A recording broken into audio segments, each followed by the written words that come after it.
Salut à tous, j'espère que vous allez bien. Je vous demande rarement en vidéo, mais cette fois-ci nous changeons un tout petit peu. J'espère que votre rentrée s'est bien passée et que votre reprise du travail s'est également bien déroulée. Aujourd'hui nous nous retrouvons pour une nouvelle vidéo sur la nouvelle roadmap des Sims 4. Nous allons tout d'abord regarder la bande-annonce puis nous détaillerons le reste dans une seconde partie.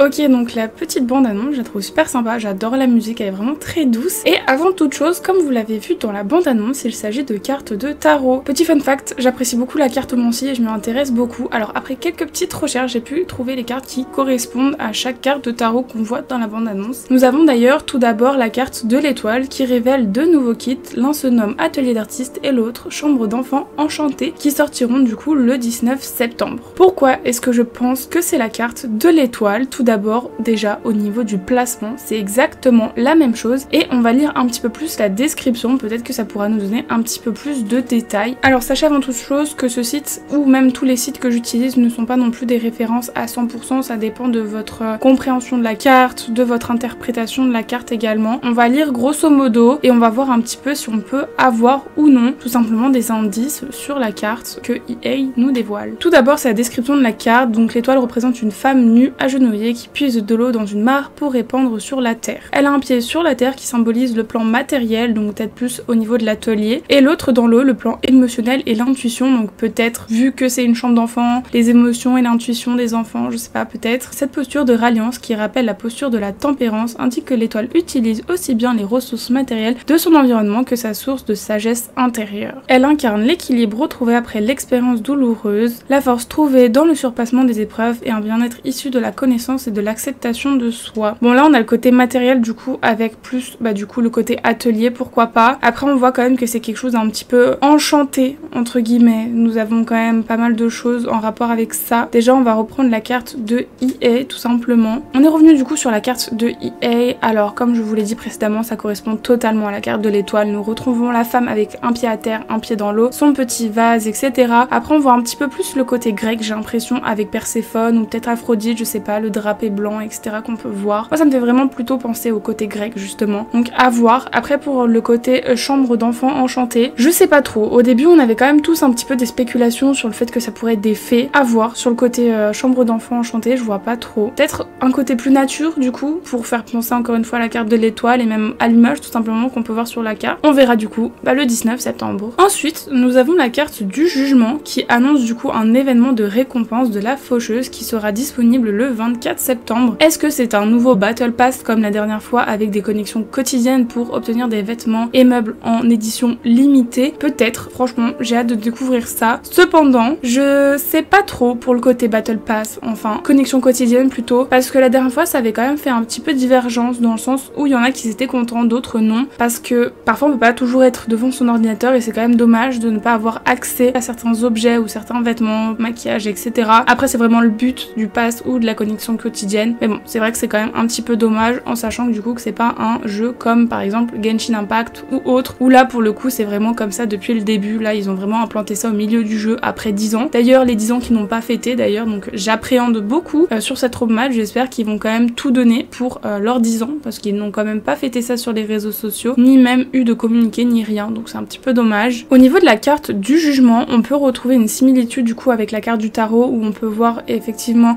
le personnage au milieu, donc la plante vache avec les mains, donc là on voit les personnes qui sont juste en dessous. Et au niveau du descriptif, c'est que la carte du jugement du tarot représente l'ange sonnant du coup la trompette du jugement. Les morts se lèvent de la tombe ressuscités, ils tendent les bras vers le ciel pour accepter son appel. Franchement j'appréhende beaucoup et je ne vois pas du tout ce que ça pourrait être, en sachant que on voit que clairement cette roadmap tourne autour de l'après-vie, de la mort, etc. Donc un Battle Pass aka connexion quotidienne, sur ça j'attends de voir. J'attends vraiment beaucoup de voir et on verra ça du coup le 24 septembre. Pour la troisième carte, nous avons celle qui représente soit la mort, soit le diable. Je suis un petit peu dubitative à ce sujet, je ne sais pas trop où placer cette carte, car elle représente quand même la mort, on peut voir clairement ça sur la carte de EA, mais d'une manière un petit peu plus joyeuse, avec des fleurs, des papillons, ce qui peut signifier également soit un petit effet papillon, soit une vision de l'après-vie, tout simplement. Il faut donc pas oublier également le titre À la vie, à la mort, qui sera d'ailleurs un pack d'extension, avec un aperçu le 3 octobre et une sortie prévue pour le 31 octobre. Au niveau des cartes, comme je vous l'ai dit, je trouve que la carte du diable correspond 100 fois mieux à la carte de EA, donc la carte de la mort tout simplement, avec le côté plante qu'on peut voir du coup directement sur la petite carte du tarot de base. On peut voir également qu'il y a le personnage du coup principal de la carte qui prend quand même en globalité toute la carte, mais je vais vous montrer également la carte de la mort, du coup correspond clairement au nom et au descriptif tout simplement de la carte de EA qui signifie et qui montre la mort dans les Sims 4. Mais encore une fois, je ne sais pas laquelle choisir qui correspond le mieux avec celle de EA. En tout cas, j'aimerais beaucoup voir du coup le retour des zombies avec l'idée de l'après-vie puisque ce sont des morts vivants, donc à voir, et pourquoi pas aussi le retour de la voyante. Peut-être qu'elle pourra nous prédire une mort ou une vie, peut-être un avenir, etc.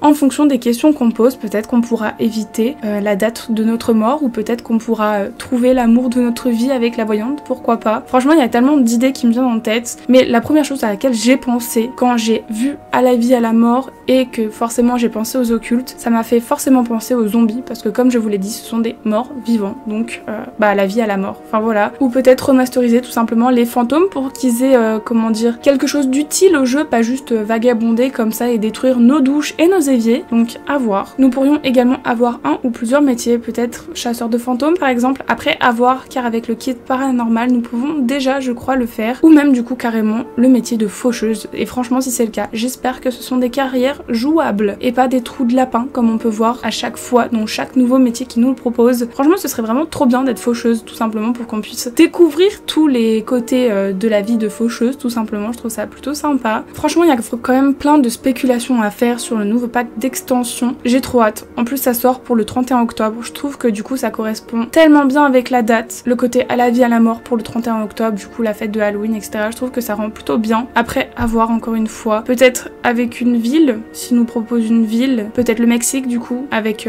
les crânes etc, la mort etc, je sais pas. Après je vais pas vous dire que j'attends non plus beaucoup de cette roadmap, car je ne veux pas être déçue tout simplement comme la plupart du temps, même s'il y a quand même quelques petits détails qui me donnent espoir. Donc le monde occulte, la cartomancie etc, c'est vraiment très intéressant, donc d'un côté j'ai hâte, d'un côté j'ai pas très hâte parce que j'ai pas envie de me faire de faux espoirs tout simplement. Par ailleurs j'ai pu lire quelques retours, beaucoup espèrent un après-vie avec un enfer ou un paradis, des anges et des démons. Je ne sais pas trop car d'un point de vue religieux cela peut être vraiment très délicat, mais après à voir nous pourrions quand même être surpris. Pour la quatrième carte nous avons la carte du monde du coup qui annonce les mises à jour gratuites sans date précise. Sur la carte d'EA nous pouvons voir du coup plusieurs villes dont Monkorebi, Strangerville, Soulani et Forgotten Hollow. Au niveau de la carte du monde, au niveau du tarot, du coup c'est une jeune femme qui danse avec une couronne de laurier qui symbolise du coup la victoire. Peut-être une victoire sur les bugs de ces mondes, je ne sais pas. Avec du coup 2 baguettes dans les mains qui symbolisent l'harmonie et l'équilibre. Donc à voir encore une fois. S'ils vont pas trouver un certain équilibre, une certaine harmonie entre tous les mondes, je ne sais pas. Franchement j'appréhende un petit peu. Je vais pas vous mentir que je pense que c'est la carte où j'ai le moins, comment dire, le moins d'idées tout simplement sur ce que pourront être tout simplement les prochaines mises à jour gratuites sur cette carte. Après on peut voir également que sur la carte du monde du tarot c'est marqué comme quoi aussi il symbolise le processus mis en œuvre pour tendre vers ce but. Donc par exemple un ultime but qui n'a jamais été atteint. À voir encore une fois tout ce qui est au niveau du développement personnel ou de la sagesse ancestrale etc. Donc franchement j'ai plutôt hâte de voir ça. Peut-être que ce sera une mise à jour du coup qui touche absolument tous les mondes. Je n'ai quand même toujours pas trop d'idées sur cette carte qui est assez énigmatique. Après peut-être quelque chose en rapport avec le CUS, les PNJ à voir car nous pouvons encore une fois voir une personne au milieu de la carte. Enfin, la dernière carte annonce que l'histoire se poursuivra de septembre à décembre. Cela signifie que nous ne verrons pas les Sims 5 en 2025, nous pouvons donc dire adieu à l'idée d'avoir les Sims 5 pour le moment. Après si l'histoire continue, espérons qu'ils auront de vraies idées et de véritables projets pour les Sims 4. En tout cas cette vidéo touche à sa fin, j'espère qu'elle vous aura plu et vous aura apporté les informations nécessaires. Encore une fois c'est quand même aussi plein de spéculations aussi par rapport à tout ce qu'ils nous ont proposé dans cette roadmap. Après n'hésitez pas à me dire aussi quelles sont vos idées en fonction des cartes, en fonction tout simplement de ce que vous avez pu lire sur internet, des vidéos que vous avez pu voir également sur internet. Franchement ça m'intéresse beaucoup, donc n'hésitez pas pas à liker, à commenter et à vous abonner. Et nous on se retrouve pour une prochaine vidéo. Donc je vous dis à la prochaine.